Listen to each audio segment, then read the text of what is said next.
And So, Notes on the Bible and Religion.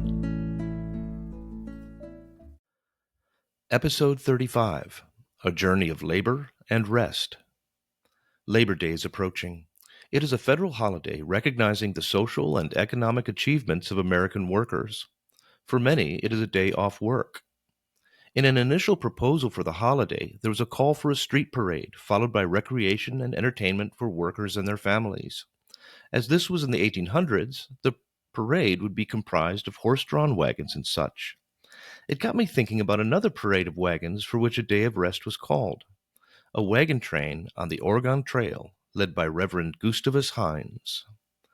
The Oregon Trail is the name given to a wagon trail opening about 1840 and connecting the Midwest to the Oregon Territory. Reverend Hines insisted that there would be no traveling on Sunday, the Christian Sabbath, because the Bible calls for the Sabbath to be a day of rest that should be kept holy. See, for example, Exodus 20, 8 through 11. The trail was over 2,000 miles in length. Many travelers walked alongside family wagons pulled by oxen. Traveling maybe 15 miles per day, the journey could take over 4 months, and that was if things went well. Stopping every Sunday might add weeks to the journey. Understandably, some in Hines' wagon train were upset when they learned that their leader would not allow travel on Sunday. One family left that train and moved on ahead with another. Those in Hines' wagon train spent Sundays with a time of worship followed by hours of rest, leisurely meals, and play. The Bible is not against wholesome entertainments. Jesus attended a party or two. See John 2, 1 through 12, and Matthew 14, 13. Proverbs 17:22 suggests that entertainment can be helpful.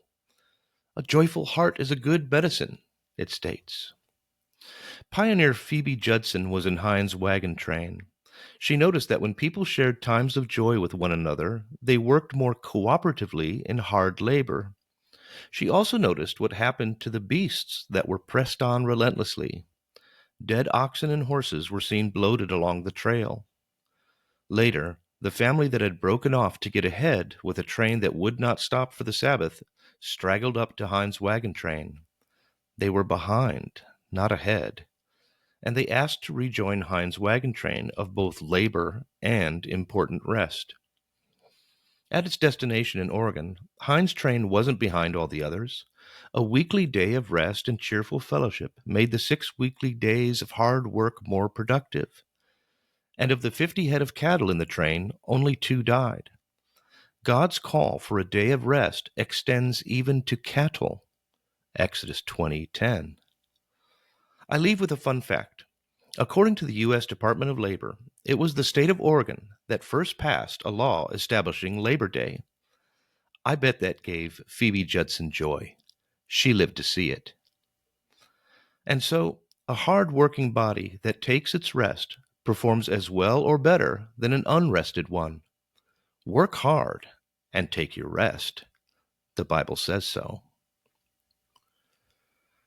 Something to think about. Jesus said, "The Sabbath was made for man, not man for the Sabbath." Mark 2:27. In other words, it is a gift of God that we establish some leisure into our week. What's more, it's healthy for us. Could it be that relaxing helps keep the Sabbath holy? Print and ebook editions of And So, Notes on the Bible and Religion are available on Amazon. More information on my work may be found at jasoncdikehouse.com.